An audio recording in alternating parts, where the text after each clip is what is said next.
ever heard that my connection to DeKalb County is that I am an Agnes Scott College graduate. And I always like to tell people that I think I am the only ag agent in probably any state in the nation that graduated from Agnes Scott College with an undergraduate degree in biology. And then I went on to Auburn. Yanni and I share that background. I was there obviously some years before Yanni, where I studied forestry. So pretty different educational experiences on my background, but that's my connection to DeKalb. I love DeKalb County, loved living there during college. So I am really excited to join you today, and I love talking about trees. Since the pandemic began, it seems like more people are spending time outdoors. I know my own family has spent a lot of our free time out in natural areas, hiking. I probably drive my kids crazy, pointing out different trees and flora to them. But a lot of people are also spending just time outdoors in their own yards and their landscapes and taking on projects to learn more about gardening as they make improvements around their home. So I kind of coming at this from a couple of different angles. I'm going to start from that angle of like, how do you plan to add a new tree to your landscape? So I hope this will be helpful information for your projects. So when you're thinking about your landscape, it's important to make a plan. If you have existing trees in your landscape, you want to understand the needs of those trees and the needs of other parts of your yard to help you create a functional and beautiful landscape. You can start by taking stock of your current landscape and noting the different areas and plantings and their needs. And the picture on the left demonstrates kind of an initial landscape map, what somebody's house might look like before they tackle a big project. Just kind of a base planting, your typical kind of, beginner landscape that maybe was been there since the house was built. So if you're going to get started on improving a landscape, you want to ask yourself some questions like, what are the characteristics of my landscape that make it a planting site? What characteristics are going to affect what I plant there? That kind of just means like, what are the light conditions and what structures do I need to consider that are there? What kind of soil is on the site? How much rainfall do I get? Does the soil drain very well, or is it compacted in areas and collects water some places? So what are the characteristics also of the trees and plants that are already there?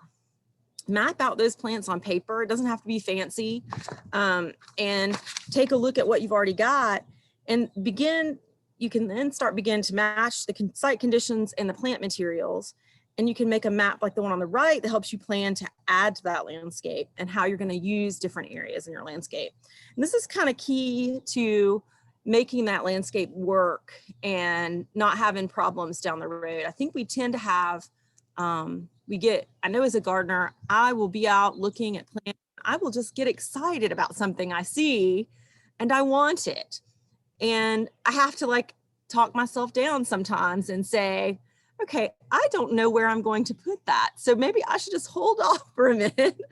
But if you can create a landscape plan and start thinking about the things you really do like and thinking about where they'll fit in your landscape, then when you're out and about, you have that in mind and you can think about like, oh, I really want that plant and it goes in this spot in my landscape plan.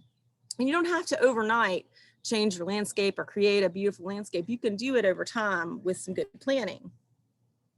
So if part of your landscape plan is to add trees to your landscape, you want to ask yourself, what is the purpose of the tree that I'm going to plant? There are a lot of reasons that people plant trees in their landscapes. Commonly, I hear people say they want to cool down the environment by providing shade. Other people say, I want a pretty tree that has a flower that I love or a leaf color in the fall that, just brightens my landscape at that time of year. Maybe I want a fruiting tree, or maybe I'm interested in bark color and texture to add variety to my landscape. Well-placed trees can even help with water quality by assisting in the slowing down erosion and absorbing stormwater. So sometimes you can solve an erosion problem in your landscape if you can be patient with a tree planting. Trees can also provide wildlife habitat for birds and squirrels. And sometimes we do that unintentionally and we aren't always happy with that result. And they can also act as a screen to block an unpleasant view or provide privacy. And that is another common reason that people are looking to plant trees in their landscapes that I hear. So another question to ask before you plant a tree is, what tree will satisfy my reasons for planting and be suitable for that site, for that plan that I made, where it's planted? In other words, you want to plant the right tree in the right place. So the earlier site factors you determined are really important when you're selecting that tree. You kind of have to line all this up so that you make some good decisions. So too often, we don't think very much about the long-term space that a tree is going to need. The amount of space they need above ground and below ground is important for the growth of branches and roots. And a lot of times we don't fully consider or understand what it's going to look like a few years down the road. And that's pretty important when we're planting. You should know the mature height and width of a species before you plant it so that you can plan accordingly. And you should imagine what that tree is going to look like when it matures. Sometimes it's hard because it can take a long time for a tree to be really mature in your landscape. But if you can imagine what it's going to look like at that height and that width, then you can kind of look for what are the potential problems with structures or utility lines or other plantings nearby. The most often misunderstood piece of this equation is the space needed for proper rooting area of trees. On the left is how most people imagine tree roots. We think of them as sort of a mirror image of the above trunk and branch system. And while it's quite deep and stops just outside the canopy drip line, that's what we think of. I remember I had a t-shirt in college that looked just like that tree. I loved that t-shirt, and that root system just kind of mirrored the top of that tree. And then I went to grad school, learned all about trees, and realized that really the figure on the right is a more realistic view of a tree's roots. And most roots are relatively shallow in the ground, 3 feet deep or less usually. In our soils, like 90% of roots are going to be found in the top 12 inches of the soil, probably, because our soils in DeKalb all the way across, you have these rocky clay soils that we're working in. So it's pretty compacted and tight. And so tree roots tend to be in that top foot of soil. But the roots extend well past the canopy drip line on a mature tree. And I get a lot of calls from people who are concerned about roots showing up in places where they weren't expecting them. So how can we take care of the trees in our landscapes while we make room for other landscape features? Trees change significantly over their lifespan, and the changes that they experience affect other parts of the landscape. Being aware of those changes can help you plan and adapt across the tree's lifespan in your landscape. It's important to incorporate some management practices as trees in your landscape mature. And when I talk about maintaining trees, I feel like mulching is probably the most important thing that we can do for trees, and it gets neglected in so many landscapes that I see. Among the practices, it's one of the least expensive and the most beneficial maintenance activities that we can do. The benefits of mulching include that it improves the appearance around the area of the tree. It makes it nice and neat.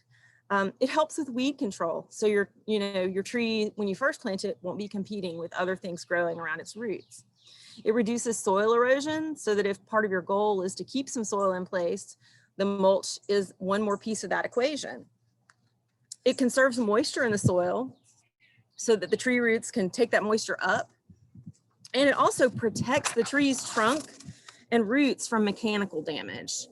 And that happens so often in people's landscapes. They just mow right over tree roots, and then they make big injuries in large roots, and that comes back to haunt them. Not immediately, they don't notice it immediately, but that can really reduce the lifespan of a tree if it gets injured around its root system. So the mulch area should cover as much of the root system as is practical. Ideally, it would extend well beyond the drip line of the canopy, and it should increase as the tree grows. If you're planning a landscape and you can really just go ahead and mulch in a large area where you're going to put a tree, like way beyond where the initial planting when you mulch, and prepare the soil, that's going to be really beneficial to that tree in the long run. Whenever it's possible, trees can be grouped and mulched in groups to provide a shared mulch and rooting area. And that's a great practice in a landscape. Organic mulches can be applied. Everybody always asks me, what is the best mulch? And I always say, whatever you like that is organic. If you like pine straw, use pine straw. If you like pine bark nuggets, use pine bark nuggets. There are some mulches that work better for applications. Like in my own yard, I have a slope where I put pine straw because the pine straw knits together nicely. But I don't like pine straw in other places because it decomposes so quickly. So I use pine bark mini nuggets in the places that are flatter, and that lasts a little longer for me. But if you can use some organic mulches from about 4 to 6 inches over the root system, it should not be placed against the trunk of the tree. Leave an unmulched area about 6 to 12 inches in a radius around the base of the trunk of the tree to help reduce any disease pathogens from getting in there. Because if you retain moisture against that trunk, you can see some problems. Watering, especially in the first year or two after a tree is planted, is essential to a maintenance program. It's much easier to water a small tree and help it get started and help it develop a strong root system. It's kind of hard to provide a lot of water to a really large tree. To do that is sometimes impractical. But if you can help them develop a strong root system, then during those stressful years when we don't get a lot of rainfall, they'll do well. So in those first 2 years, you can give them a good bit of water and make sure that you reduce their risk of weak trunks and failure down the road. The best method to water a tree is to use soaker hoses or drip irrigation that applies the water right at the base of the root system around that edge of the root zone there, kind of from the canopy drip line outward, because you really want to encourage root growth out beyond that drip line. Some factors that could increase or reduce the need for water include the type of soil, the temperature, and recent weather conditions. For us, our soils, our clay soils hold water really well. So you really kind of have to monitor it. 1 to 2 inches per week is enough to stimulate good growth. And a lot of times in our area, we get 1 to 2 inches of rain per week. There's usually a point in the summer when we'll have a month that everything just dries up. And that's when you really got to be on the lookout and start thinking about how you can deliver some water to those new trees in the landscape. The best time to water a tree is between 10 p.m. and 8 a.m. And I would lean towards that 8 a.m. time frame, because during that time, trees have less transpiration occurring and they can utilize the water more effectively. And you don't want to leave those roots wet for too long. So I would lean towards that early morning watering time. Trees also may need pruning to improve and maintain their health, increase airflow, and light filtration. Sometimes pruning will help you eliminate and reduce risks such as limbs falling and interference with utility lines and vehicles. And sometimes it just helps improve the appearance of the tree. Not all trees will need pruning though.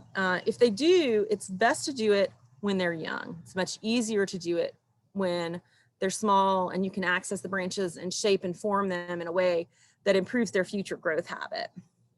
The time of year to prune depends on why you're doing the pruning. Removing dead wood and hazardous branches or pruning for disease and pest control can be done at any time. Pruning for other purposes should be planned according to the season. Winter is the best time to prune for most hardwoods, except for those trees that flower in the spring. Like you don't want to prune a dogwood in the winter because you're going to lop off all the flower buds. Branch removal is easier during dormancy because the structure of the tree is more visible and the physiological activity within the tree is low. There's not lots of water movement going on at that time of year, not lots of interest in growth on the tree's part when it's dormant. And that's the thing about pruning that I like to tell people. A wise man who I know who teaches horticulture at one of our local technical colleges said to me a long time ago, the more you prune, the more you have to prune. So you want to do it early and do it right so that you don't have to prune a lot. Spring is the primary growth and flowering period for a lot of trees. So to maximize flowering and fruiting trees that bloom in spring, like the dogwood or the magnolia, they should be pruned soon after their flowers have faded in the spring. Summer pruning can be done to remove limbs that are causing hazards, diseased leaves and or limbs, and storm or construction damage. And corrective pruning can be done to prevent future problems. Summer pruning can slow the growth of a tree since it's going to reduce the leaf area and prevent the tree from pulling those resources back in the fall. And we always say in fall to avoid pruning because the tree really needs to conserve energy for the dormant period. But my experience is that people really want to prune everything in the fall because it's very overgrown. It's just kind of the worst time to prune, not just trees, but really it's not a great time to prune anything in your landscape if you can avoid it, because the trees are shutting down And when you prune a tree or a shrub, it has a growth response. It immediately wants to flush out some new growth from a bud that was latent until you prune. And when you release that bud and it grows, then that tissue is really, really, it's very succulent, and it's, kind of tender, and it won't harden off in time for winter. So sometimes you'll increase winter damage by pruning in fall as well.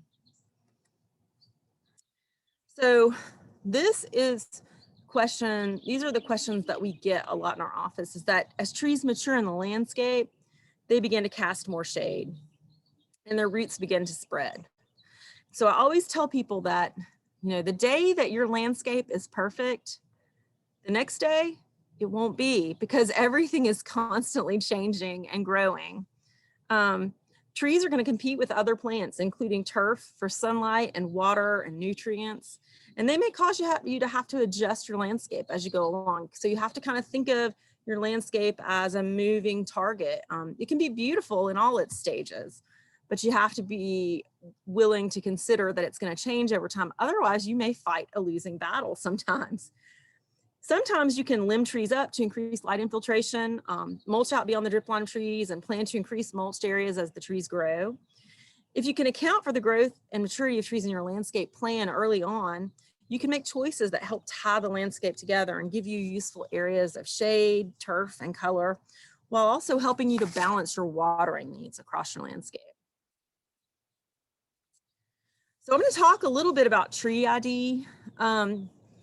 I can't teach you in one night how to identify trees, but I encourage people with an interest to learn just a little bit about identification and some basic concepts of identification. Because if you're interested, the best way to learn is to go out and explore your landscape and other landscapes to figure out what you have. There's two major classes of trees in the South. Gymnosperms and angiosperms, and both of them are found here. Gymnosperms are often called evergreens or softwoods, and the angiosperms include hardwoods, palms, and yuccas. Softwoods belong to a group of plants known as conifers, and these trees have needles or scales for foliage and cones for reproduction. And this separates them from the hardwood and palm trees. Most softwoods keep their foliage for 2 or more years. So even though we say they're evergreen, they're not really, like, their foliage doesn't stay with them forever. It just comes off in bits and pieces and is replaced over time. Examples of softwoods include things like pines and hemlocks and cedars and cypresses. Most trees, though, found in the South are hardwoods. Usually they have broadleaf foliage and flowers for reproduction. And examples of hardwoods include things like maple, oak, elm, pecan, and walnut trees. When we think about identification, I think the thing people think about first is using leaves to identify trees. And that is one way to identify trees. Leaves have a lot of distinguishing characteristics, and they can be used for identification. We're going to talk about the different parts of a leaf. The leaf shown in this picture is a white oak leaf, and it has a very distinct shape that helps me to know what it is right away when I see it. But not every leaf has such a distinct shape.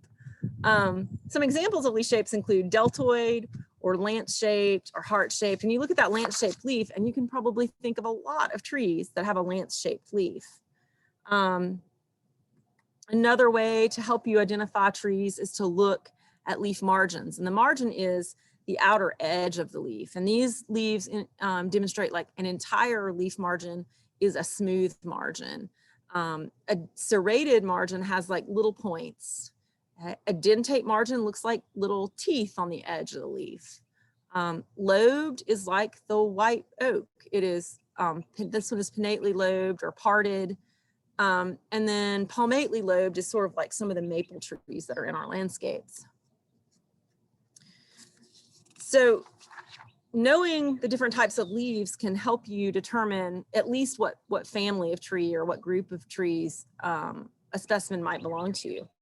This can be the first step in identification. There are 2 different leaf types, hardwood and softwood, and we're going to look at the hardwood types in this slide. They can have either a simple or a compound leaf. A simple leaf has a single blade or a lamina, which is shown in figure 1, with a petiole that attaches it to the twig. A compound leaf has 2 or more blades that are called leaflets, as shown in figure 2. So all of those little leaflets together make up the whole leaf. And then it's attached to what's called a rachis, which is like a longer petiole that attaches it to the twig on the tree. And then the third example there is like a multi-compound, and there are several types of compound leaves, but that's like a multi-compound, like you might see on a mimosa or one of the locust trees. So it's got like doubly compound, lots of leaves, leaflets, and make up that one leaf. So that's important to be able to know. And the way that you distinguish that is by looking for that bud at the base of the leaf stem. There won't be a bud at the base of the leaf stem on at the base of the little leaflets on the compound leaves. Though it will only be down at the base where it meets the stem. A pinnately compound leaf has leaves arranged laterally on the rachis, sort of like a feather. And then a palmate leaf compound leaf has each attached to a common point. So it looks like the fingers on your hand coming off your palm, which gives it its name, palmately compound. And that can be super useful. Really the only tree that I can think of that has a palmately compound leaf is the buckeye. Now there's different varieties of buckeye here in Georgia. It is a native tree here, but that's the only family I can think of where you would see that. Another great way to figure out, what family of trees you're looking at is leaf arrangement on the stem. If you can see how the leaves are arranged on a twig, it can help with tree identification. And some of this might just help you help someone else with some expertise to identify your tree. So if you were going to send Yanni a picture of a tree, it would help her to see the whole tree, but also to see a twig, to see how the leaves are arranged on that tree. Opposite leaf arrangement refers to leaves that are even with each other on opposite sides of the twig, like the one there in the middle. 3 or more leaves found at the same node or bud on twig are whorled. And an example of that would be like a fringe tree. Sometimes dogwoods look like that too.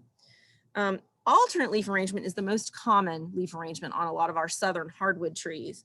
And it occurs when one leaf is attached at each node, arranged in a spiral pattern up the twig, like on oak trees, or it might even be in one plane, like on a river birch, but they're arranged like alternating up the stem. Softwoods, like conifers, usually have different leaf types than hardwoods. Remember, not all softwoods have evergreen foliage. The 3 types of softwood leaves are awl-like, scale-like, and needle-like. The awl-like needles are elongated and they taper to a point, and they're usually sharp to the touch. They hurt when you touch them. A lot of junipers have awl-like shaped foliage. Scale-like foliage overlaps like the shingles on a roof or the scales of a fish. And this type of foliage often feels soft when you touch it. Sort of like an eastern red cedar or a leyland cypress sometimes will have that arrangement. And then needle-like foliage is like that on the pine family that we're used to seeing on our southern pine trees. And it's found on a lot of evergreen species, needles that can be flat or angular in cross-section. And the number of needles can also help figure out identification. Pines are the largest genus of trees in the cone-bearing family. And all of our pine trees contain needles in clusters of 2 to 5. And that is the best way to figure out what kind of pine tree you're looking at, is to grab some needles. They have a little fascicle at the base that bundles those needles together and count. It's usually nice to get a few fascicles of needles in case maybe they dropped the needle or a needle broke off one, because that can be a little confusing. But usually if you get a good sampling, you can see how many needles are in each cluster. Bark, surprisingly to some people, is one of the most important features for tree identification because it's available year round. Those leaves are going to fall, but that bark's going to be there. And a lot of trees have very, very specific bark that can help you figure out what's going on, what you're looking at in fall and winter. Shape of bark is characteristic of some species. For example, small rectangular plates of flowering dogwood. Bark on young trees differ more than that on mature trees. But experience with bark is kind of the best way to learn bark basics. And actually bark is one of my favorite ways to identify a tree and feel sure about what I'm looking at. So there's a crepe myrtle with that nice bark that kind of scales off. Over on the left slide there, that's a sycamore with that bark that peels off to a nice white. Almost looks like the tree is exposed. And then this is like a river birch bark, or might be a lace bark elm. Some bark has like corky appendages. This is an elm tree. And some bark is really, really smooth and very characteristic there of the beech tree.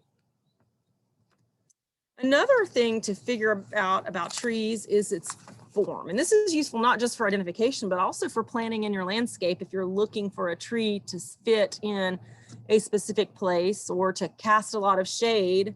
Knowing its shape is helpful, but these are characteristic shapes of some of our common trees, like hackberry has that V shape, or sometimes we call it a vase-shaped form. Lombardy poplar, which I don't recommend in our landscapes, has a really columnar form, grows straight up. White oak is kind of rounded, comes from a lot of central areas. Sugar maple is known for being oval, and pin oak is known for kind of having that triangular pyramidal shape. So if you really, really want to know what a tree is and you can find a flower, that is the very best tool for identification. But the problem with that is that flowers are usually pretty short-lived on trees. So it's pretty rare that you're going to find a flower on a tree. And sometimes flowers on trees are not that showy. So you might not even recognize that you're looking at a flower. Another great way for you to identify a tree or to help an expert who's trying to identify a tree is to collect some fruits and seeds. There are lots of fruits that are produced by the trees in our landscapes that can help you figure out what kind of tree you have, from an acorn, which is the fruit of an oak tree, and different oak trees produce different kinds of acorns. That can be a very helpful tool to figure out what kind of oak tree you have. Hickories have a great dehiscent husk with like 4 quarters that will kind of come off as the nut falls off the tree and dries. Some trees produce berries like common persimmon, and that is one that very helpful because common persimmon can be a little tough to identify. It's a native tree. Although not all common persimmons will produce the fruit, because some trees have female flowers and some trees have male flowers. So if it's a male flowering tree, it will not produce the fruit. It just produces the pollen to help the other tree fruit. So back to thinking about tree maintenance.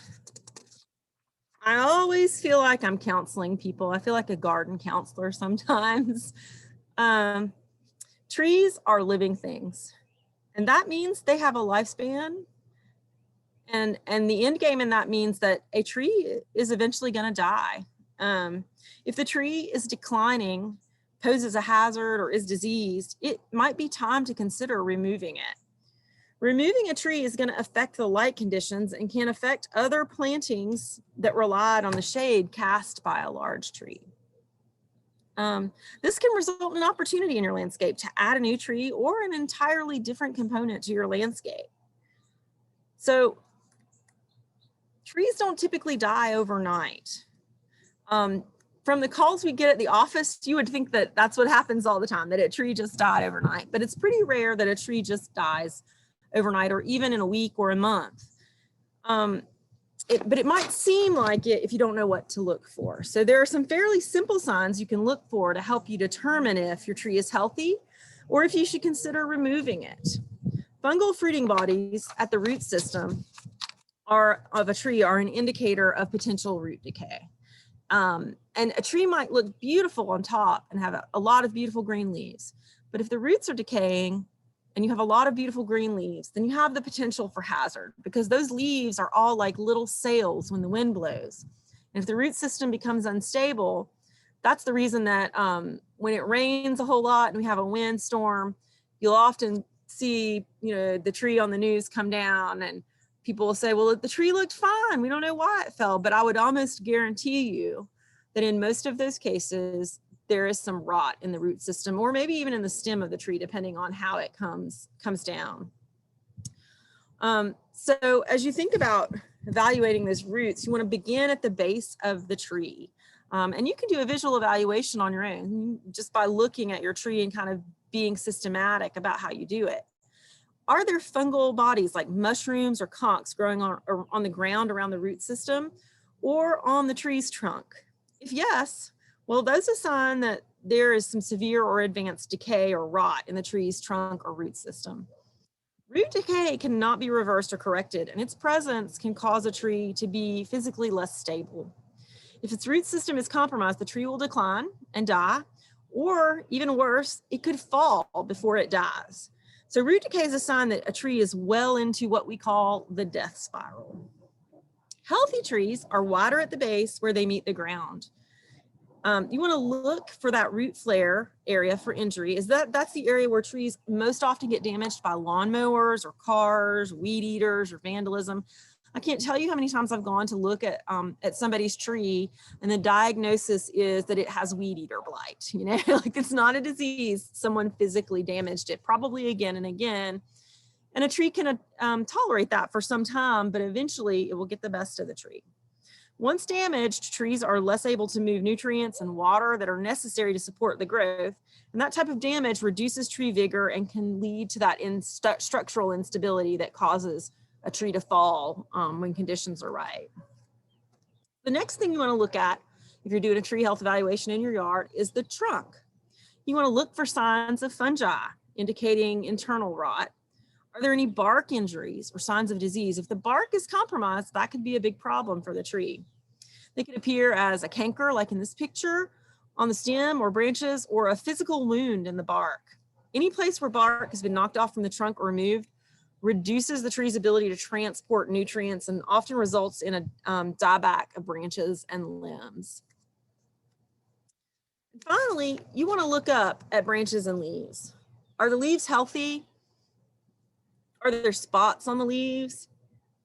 Are there visible insects or signs of insect or disease damage happening in the tree crown? Are the leaves smaller than they normally are, misshapen or discolored? Leaf injury or damage can be the result of drought or physical injury, disease or insect damage. It may even be the result of a seasonal problem or a temporary problem that does not affect the overall health of the tree. Early leaf loss may be a first indicator of branch dieback, and a more serious problem, as it may be a sign of temporary stress or such as drought or disease and have no long-term effects on the tree. So if you see dieback in a tree, this canopy is showing a lot of branch dieback. A lot of those branches don't have leaves on them. That means they are dead. If you see defoliated limbs or twigs poking out of the tree canopy, dieback can be an indicator of a really serious problem. Usually it's an indicator that your roots can no longer support the top of the tree. And so it's dying back in response to a root system that's no longer able to support that tree. It also could indicate internal decay that's preventing the tree from transporting those essential water and nutrients to the crown. So if you're unsure about the health of a tree, if you do a visual evaluation and you feel unsure, especially if it's near a home or a business that would make it a potential hazard to people and property, it's a good idea to seek the advice of a certified arboriculture professional. A certified arborist is trained and has earned credentials, usually through the International Society of Arboriculture, by demonstrating their knowledge and training on a test and through years of experience. So the arborist can help determine the overall health of the tree and make expert recommendations on care. They can also determine if the tree poses a risk to you or your property and may recommend that the tree be removed. Consulting with a certified arborist helps property owners preserve tree health and safety, and it may increase tree longevity. I always encourage people, if they have a lot of large trees on their property, to consider like a yearly visit from an arborist to help them determine the health and longevity of a tree. Ultimately, the decision to remove a tree is going to be up to a homeowner. And in some cases, you may need permission from a local entity or government or HOA in order to remove a tree. And if you have an arborist on board, a lot of times that's going to make the process easier if you need to remove it, because people really do misunderstand the hazard that can be posed by a large tree. And people love trees with good reason. Trees do so many wonderful things in our landscape. But it's really important to kind of have a long-term plan for mature trees, especially if you have a lot of large mature trees around a home where there is the potential for risk. If a tree can fall on a structure or a person or property, then there's risk. And so it's important to kind of make plans and know about that. It's not as expensive as people think to employ the services of an arborist. A lot of times there are a lot of arborists who are just consulting arborists, and they have no interest in actually removing your tree. They really just offer advice, and they might charge a flat fee.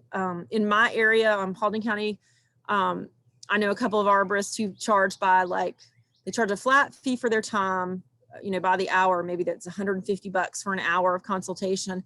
And they might charge additional for mileage, depending on how far they have to come. But you would need to check around in your area. In DeKalb County, I suspect you have more arborists to choose from than I do. But I suspect they also may have more expertise than the arborists in my area because they've been in business longer. It's been a part of my work in Paulding County to help us develop and recruit some arboriculture professionals. So over the last 15 years, we've added to the number of arborists, but and their experience has definitely increased. But I know that DeKalb County has lots of companies with lots of professionals who have great expertise too. So that really is the end of my presentation, but I'm happy to answer some questions. Thank you, Mary Carol. So we do have some questions in the chat box. So I will start from the first one. So the first question is there a free digital tool that you recommend that we can use to design our landscape plan? So there's actually, there's a great tool that is administered by USDA Forest Service. It's called iTree. And I have actually used it in my own landscape. It can basically use photos from Google Earth of your landscape and help you determine, where to place a tree to get certain benefits from it. Like for me, I live, my house abuts a floodplain. So the floodplain doesn't belong to me, but I can plant things in it. And so I used iTree to design a little tree planting to help increase stormwater uptake so that my basement won't flood, I hope, in the future. But iTree is a great tool. There's a lot of iTree tools out there, but it is free. Some of them are a little more complex to use. That's the one that I'm most familiar with and that I like and have used in my own landscape planning. Okay, thank you. The next question, what is the best type of tree for privacy fences? So I love this question, and you're going to hate my answer because the answer, as always, when you talk to an extension agent is, it depends. But I like to tell people that when you're planning a privacy hedge, that your best plan is going to include more than one kind of tree. You're going to maybe have 3 or 4 different species to make it look more natural, but also to reduce the risk that over time, if one of those species develops an insect problem or a disease problem, that you're going to lose your whole hedge. I'm sure Yanni gets lots of calls from people who have a tree line of Leyland cypress, and it is, one of them is dying, or 3 of them are dying, and they're 60 feet tall and they can't replace them. But that's a real problem in tree if you plant a monoculture, and Leyland cypress is really a monoculture because there's not even that much genetic diversity in the Leylands that are out there. They're all vegetatively propagated.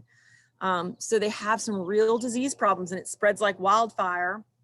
I think the other temptation that people have with hedge plantings is to plant things really close so that you get quick screening. And I would caution you to really think about the long-term growth and the mature size of those plants. If you're going to plant real densely, you need a plan in place to remove some of those trees over time, because that's one of the other things that contributes to disease problems. Yanni, I don't know, there's a great newswire publication that Sherry Dorn and Josh wrote. So that might be worth sharing with participants if you want to follow up with them. I love that. I had for years been saying I wanted to write that and I didn't write it, and they wrote it, and I was like, great, I don't have to do this, because it was a really good one. And it has it includes suggestions of plants that do well in hedge plantings for different scenarios. So that's what I would encourage you to look at, because I'm not looking at your site to know, is it full sun? Is it shade? How much space do you have? But that would give you some tools to help you look at it and make some decisions. Okay, yes. So like this lecture, I have already recorded it, and tomorrow I will send y'all like a review email, and I will include like where you can revisit this lecture, and also I will also include all the resources Mary Carol mentioned. We do have a publication, gave you kind of like a list of plants, but you still have to evaluate your site, like the light condition, and how much space you have to narrow down to a certain plants. And the next question is about mulching the trees. I was mulching and was told that it suffocates the tree roots. So what is the right method to mulch the trees? Like how far they should go and how deep that mulching should be? So you do have to be careful. You don't want it to get too deep. I mulch my whole yard at about 4 inches, 3 to 4 inches. You could probably get away with more mulch than that in some scenarios. But you don't want to use a super heavy mulch and put lots of it down. 3 or 4 inches of mulch is probably adequate for most trees. And you got to remember, mulch breaks down over time, but some mulch doesn't break down as fast. So if you keep adding mulch, you can really pile it up on top. And again, you don't want to get it too close to the base of the tree. You want to pull it back from the base and out over that root system. I think that's one of the things that that I see in commercial landscapes a lot, is that they pile the mulch up in a volcano around the stem of the tree. And you really can end up with smothered roots and weird roots growing out of the stem that cause disease issues. So that 3 or 4 inches is adequate and will probably protect those roots real well for you, but not smother things. It should give enough drainage and protection. Okay, thank you. And the next question, I think, is asking about that pruning time. You mentioned like winter pruning is a good time for most of the plants. So what would be considered winter pruning in Georgia? October to February? I would think of it more like December, January, February is kind of my thought process on winter pruning. Because in October, we can still have 80 and 90-degree days some years. So you could get some growth in response to pruning in October. I would probably wait till December, January, February. Even March is a good time to prune too. You're on the cusp of spring growth.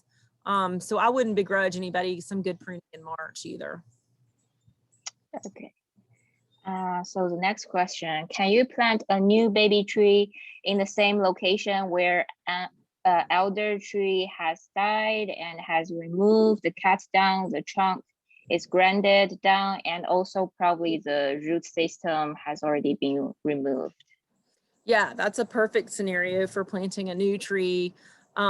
If it was I would say the one caveat would be, if it was a tree that had a disease problem, I might choose a different type of tree to plant for the next planting, just to reduce the odds that you have any soil-borne disease issues. But that's not as big a deal with trees as it is with things that grow lower to the ground. But what if the old tree's root system is still there? Do they need to remove that before a new planting? Usually that root system is going to decay over time. It's just going to take a lot of time for it to decay. It may make it hard to dig a hole if it's a real recent removal. You can have parts of the stump ground. It would be really hard to remove every root from a tree root system, and you could probably do a lot of damage to your landscape trying. So I don't really think that's necessary in most cases. And I even think you could work around a tree stump by, moving outward, putting the new tree in a little bit different position away from that tree stump. Okay, thank you. So the next question, can you recommend a native tree for understory in naturalized area next to DeKalb County Creek buffer that is wet only with rain? highly mulched with natural hardwood leaf fall. In winter, it gets sunlight. Now till winter, dense shade. Would love flowers or color contrast. So I'm thinking about natives that I like. I have a little visual kind of what to plant, for certain scenarios that I'll share with you, Yanni, that you can share. Okay.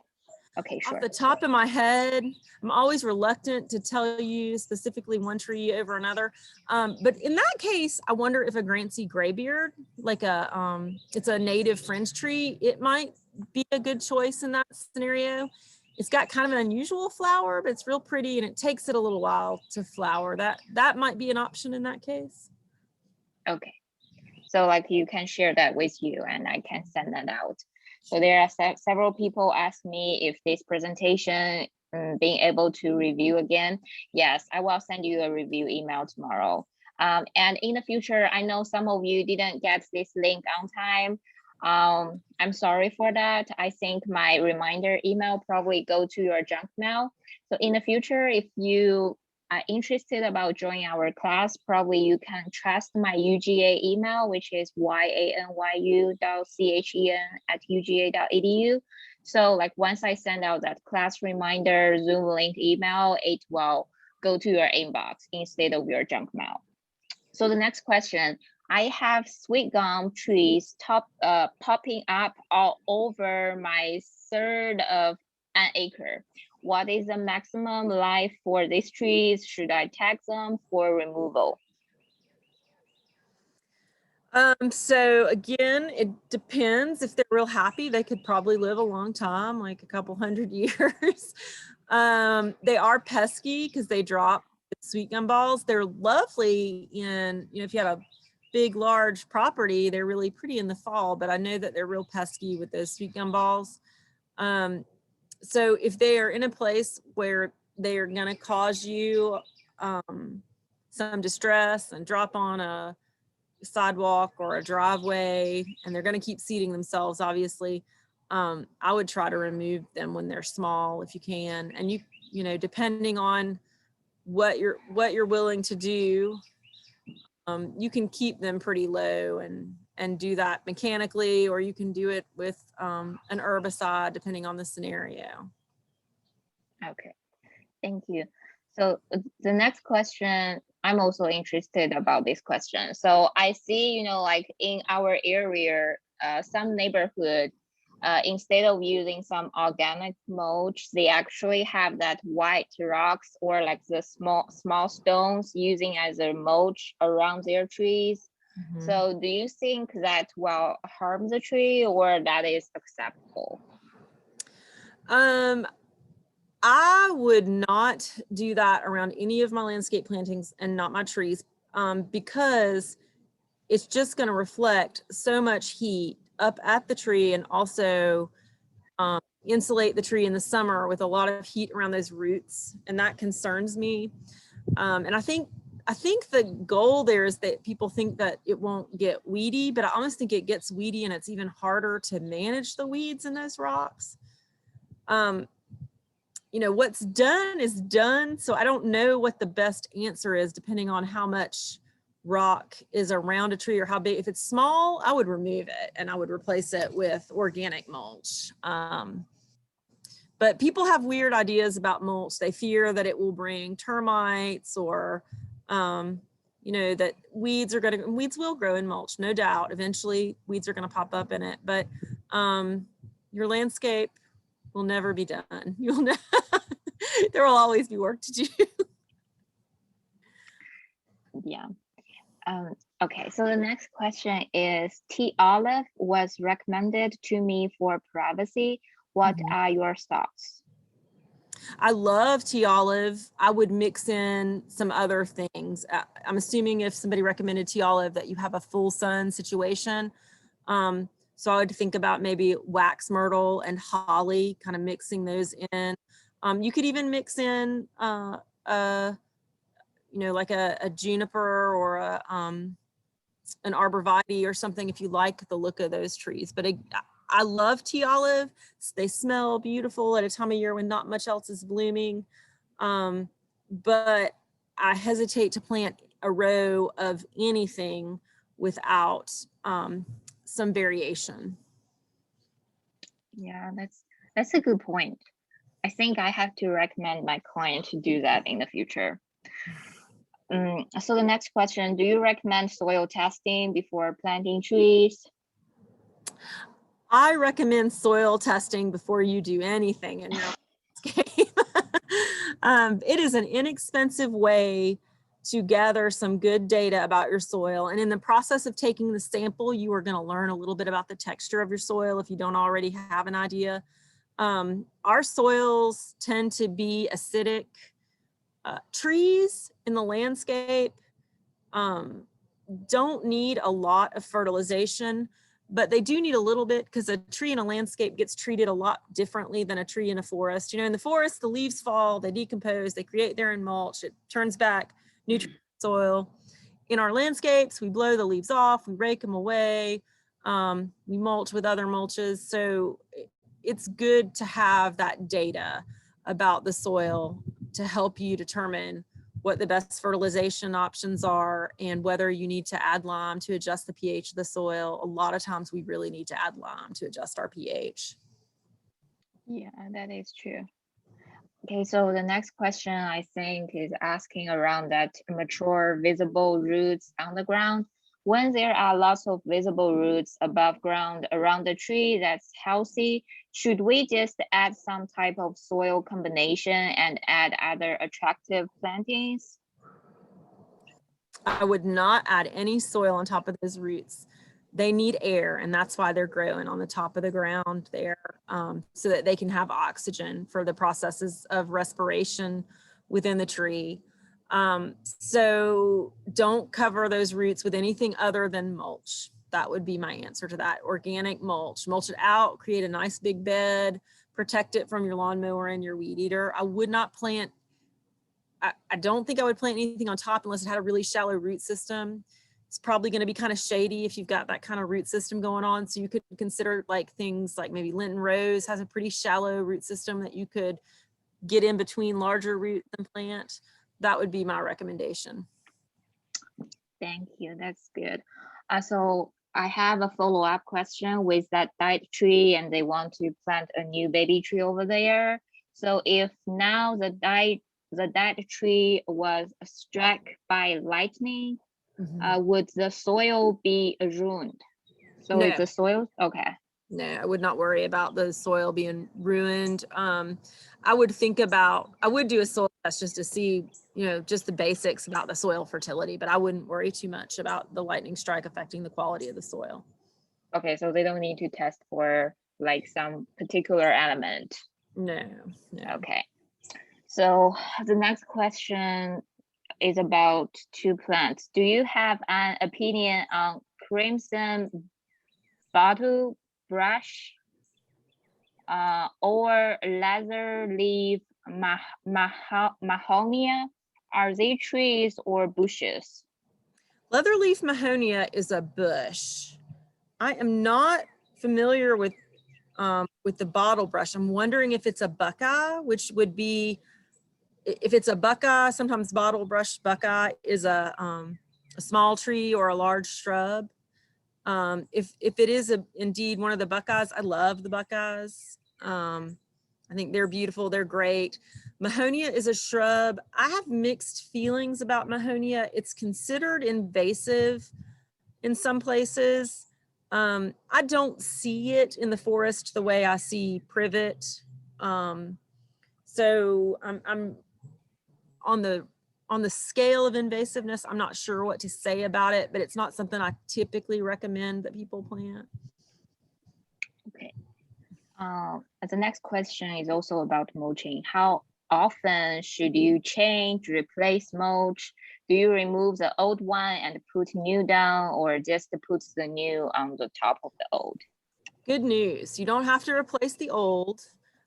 You can put new on top of the old. I would measure it to see, you know, the depth of the mulch, because you don't want to get it too deep. How often to replace it probably really depends on what kind of mulch. Like pine straw, you might have to mulch every spring and every fall in order to keep a layer of pine straw in place. But for me, I use the pine bark nuggets in places where it's flat.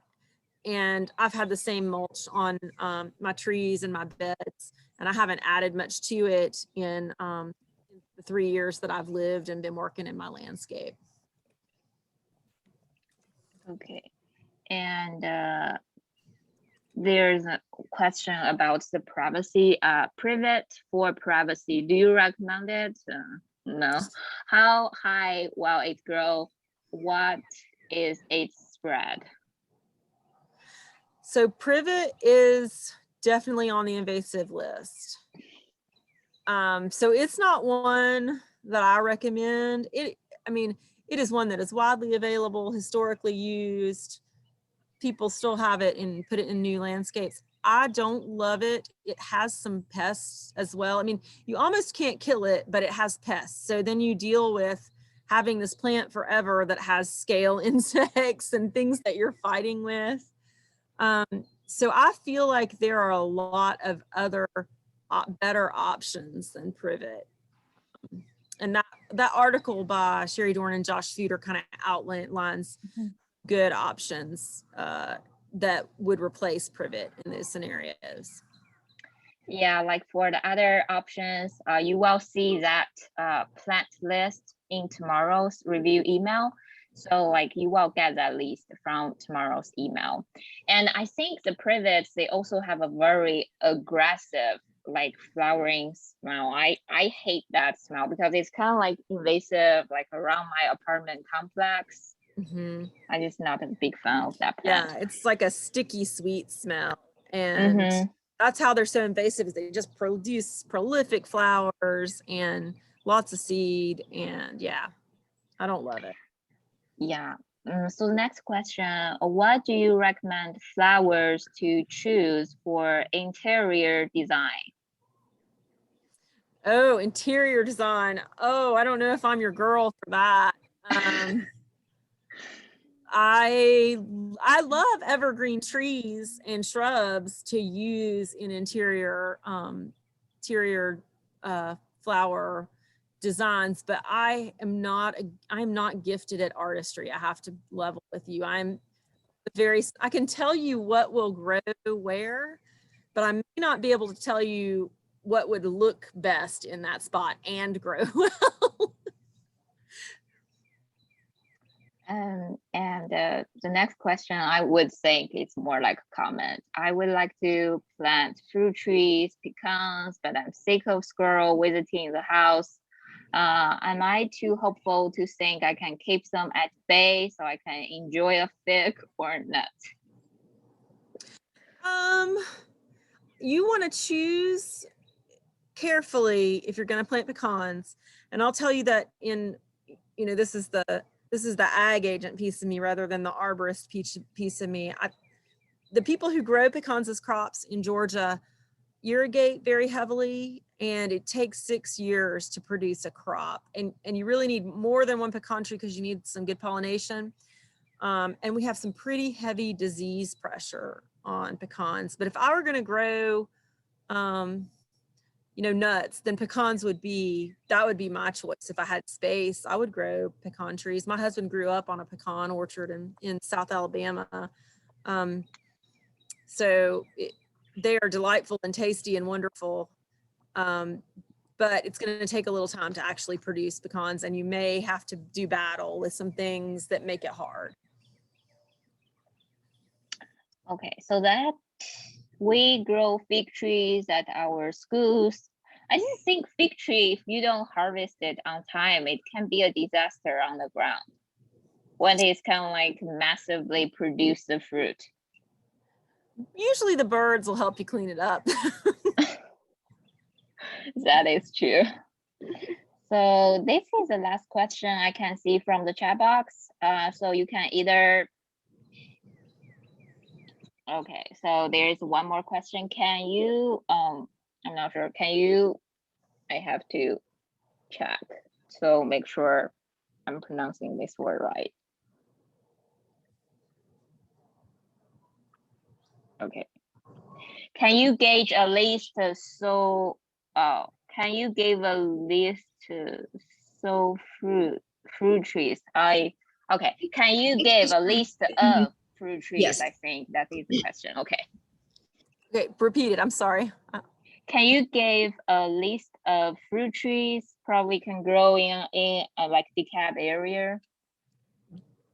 Yes, we have some great publications on fruit trees. I kind of think of fruit trees as a different realm than landscape trees, but there are lots of fruit trees that will grow well in Georgia, but I would strongly recommend against peach trees. I know there are Georgia state fruit. I know everybody thinks like, oh, it's Georgia peaches.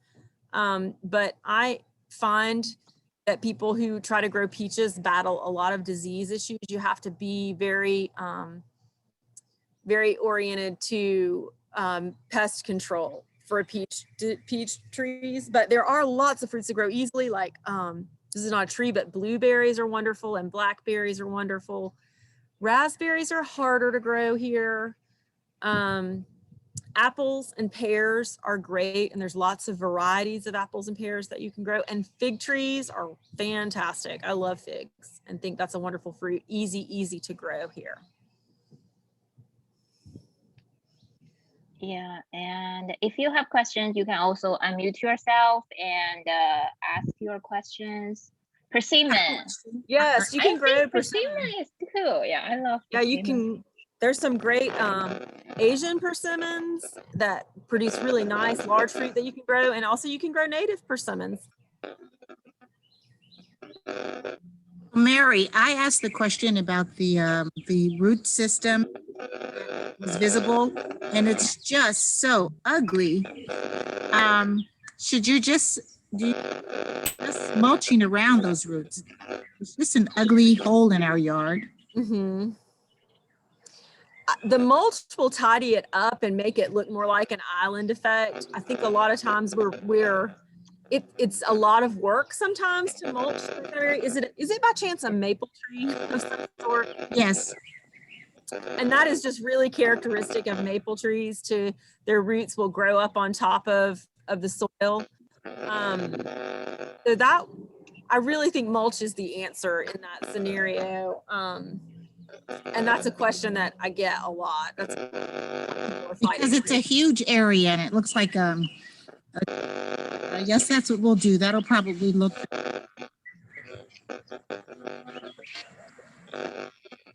Thank you. Okay, hi. This was really informative. I think you kind of answered my question. I had my yard landscape many years ago, so it's pretty, I don't want to say full, but I don't have a great big yard, but in the front I have a Japanese maple, in the back I have like Leland cypress, and those have gotten pretty big, and some other things. Well, I got really happy when I saw the list last week with UGA, and I brought a pomegranate tree. Now, oh yeah, I'm trying to figure out, where do I put this tree? And I don't even know, are there certain plants that I need to plant near the tree, or flowers I need to plant near the tree that would, you know, do it well? I just need guidance. I'm not sure about companion planting for pomegranates. I know a lot of people have success with those in their landscapes, and they stay fairly small compared to some other fruit trees. I think the best answer to where planted is somewhere where it gets plenty of sunlight. And where you can kind of keep an eye on it. I can't think of any major pests for pomegranate, but I know people grow them and have pretty good luck growing them. Not on a large scale, but kind of as like a backyard fruit. So any suggestions as far as, because the ones that we got from last week, it was in 3-gallon pots. So is there any suggestion as far as how deep I need to dig to plant the tree? Yes, really that's a good question. That's a great question. Anytime you plant any tree, fruit tree, landscape tree, shrub, you want to make the hole wider than deep. So I know our soil, it can be tough to dig in, but if you can make the hole like 2 or 3 times wider than the container that it came in, but you want it to be maybe the same depth, maybe even like plant the tree an inch high because things tend to settle in their hole, and you don't want to have like water that pools around it, and you also don't want to cover those roots up too much with extra soil. So at the most, as deep as it is planted in the pot, maybe plant it an inch high even An to let it inch settle. high. Oh, thank you so much. Mhm.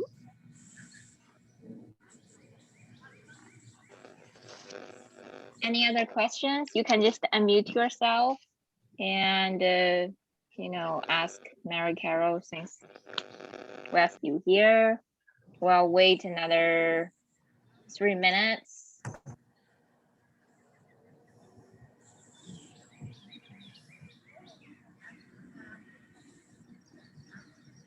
I think that is all the question. Okay, is iTree from USDA? Oh, this iTree from USDA is fantastic. Good. I have to check that out as well. I'm glad somebody asked that because that wasn't even on my list of things to mention, but that was a really good question. And it is a really fun thing to play with and can be very helpful for decision making. Yeah, Yeah. I just wanted to say this was a great presentation. I really, really learned a lot and I enjoyed it. So thank you to the both of you. No You're problem. I'm welcome. glad to hear that. I Yeah, we second do. her emotion too. It's just really been wonderful. Thank you. Thanks, y'all. Glad to join you. We were saying this, the new way of doing things has been an adjustment for us, but I think there's some real value in being able to, for me to come.